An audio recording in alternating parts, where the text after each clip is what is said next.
अस्सलामुअलैकुम नाज़रीन, आपका मेज़बान उसामा बिन अतीक आपकी खिदमत में हाजिर है और आप देख रहे हैं डेली पाकिस्तान। नाज़रीन, मौजूद हूँ मैं शहर कायद में। आज मैं आपको बताऊंगा जो शौकीन हजरात हैं ट्रैवल के, खास करके न सिर्फ पाकिस्तान में बल्कि बैरून मुल्क भी ट्रैवल करना चाहते हैं, उनके लिए स्टोरी इंतहाई अहमियत की हामिल है। बेशतर लोग बाय रोड ट्रैवल करते हैं मुल्क भर में, लेकिन पाकिस्तान से बाहर बाय रोड जाने वाले एक भाई हमारे साथ मौजूद है, अवैस भाई, जिन्होंने अपनी इस गाड़ी में, जो कि नोवा नामी गाड़ी है, इसमें ट्रैवल किया पाकिस्तान से लेके टर्की तक। वाया ईरान ये बाय रोड गए हैं और ये ट्रैवल 1 महीने पे मुश्तमिल था। बहुत से लोग हैं जो पाकिस्तान के अंदर रहते हुए ट्रैवल करते हैं, बाहर जाने का जो शौक है वो लोग बाय एयर ही ट्रैवल करते हैं ज्यादातर। बाय रोड का जहन में आया कैसे? कोई बाइकों पे ट्रैवल कर रहा है, कोई साइकिल पे कर रहा है, कुछ पैदल भी कर रहे हैं, तो हर किसी का अपना अपना शौक है। तो मैं तो खैर बाइक वगैरह का नहीं सोच सकता, गाड़ी का ही ज्यादा मुझे शौक है। गाड़ी में ये आदमी कंफर्टेबल भी रहता है जाहिर है, तो इसीलिए मैंने गाड़ी पर ट्रैवलिंग शुरू करी। और पाकिस्तान तो घूम ही चुके हैं अल्हम्दुलिल्लाह, अल्लाह का शुक्र है। तो मैंने कहा ज़रा पाकिस्तान से बाहर भी निकलना चाहिए और दुनिया को घूमना चाहिए।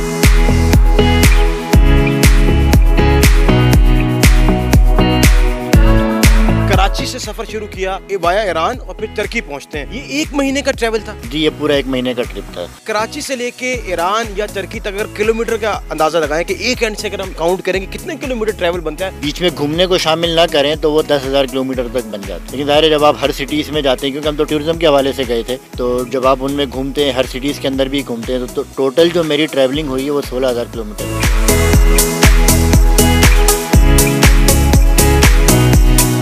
ट्रैवल जब आप कर रहे हैं तो रास्ते में कोई मुश्किलात भी आई हैं, रोड्स की क्या हाल एहवाल है, खासकर खवातीन के लिए रास्ता कैसा है? सर रास्ते बहुत अच्छे हैं और यहाँ से आप कोयटा भी जैसे जाते हैं तो रास्ता अच्छा बना हुआ है, ठीक है। और फिर आप जब ईरान में और टर्की में चले जाते हैं तो वहाँ तो दोनों मुल्कों में कहीं खड्डा नजर नहीं आएगा। बहुत अच्छे मतलब साफ सुथरे रोड हैं। फैमिली की, मैं भी अभी जब गया था फैमिली थी मेरे साथ, कपल था और 2 लड़के थे। कोई मतलब प्रॉब्लम नहीं है, कोई अकेली लड़की भी ट्रैवल करती है तो कोई इशू नहीं है। और वैसे भी मैं जो जाता हूँ लेके, एक गाड़ी नहीं होती, 3-4 गाड़ियाँ होती हैं।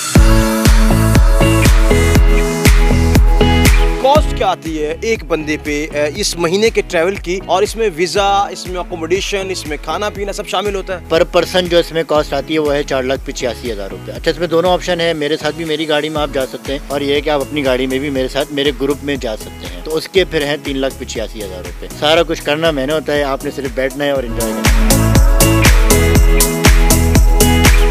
शहर है जो इस पूरे पैकेज में शामिल होता है? दोनों ही मुल्क हम पूरे घूम लेते हैं। हमने जो रूट बनाया वो इस तरीके से है कि हम एक बॉर्डर से एंटर होते हैं, दूसरे बॉर्डर से एग्जिट होते हैं, तो पूरा एक राउंड चक्कर लग जाता है, ईरान में भी और तुर्की में भी।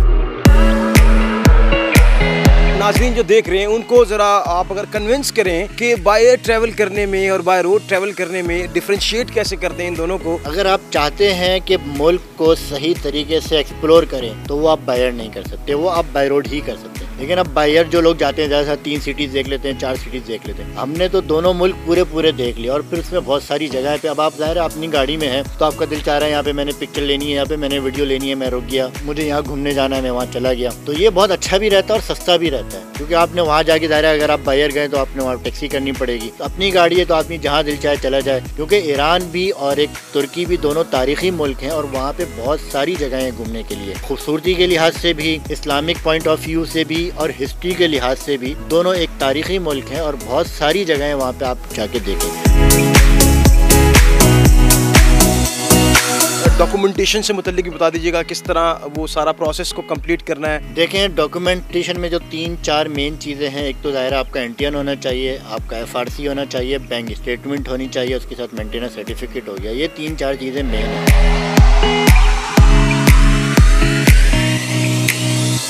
इसी उम्मीद के साथ कि शहर कायद बिलखुसूस मुल्क पाकिस्तान तरक्की की राह पे गामज़न हो जाए, मुझे अपने मेज़बान उसामा बिन अतीक को इजाज़त दीजिएगा। ज़िंदगी ने वफा की, तो आपसे एक बार मुलाकात करूँगा। तब तक के लिए देखते रहिए डेली पाकिस्तान। खुदा हाफिज़।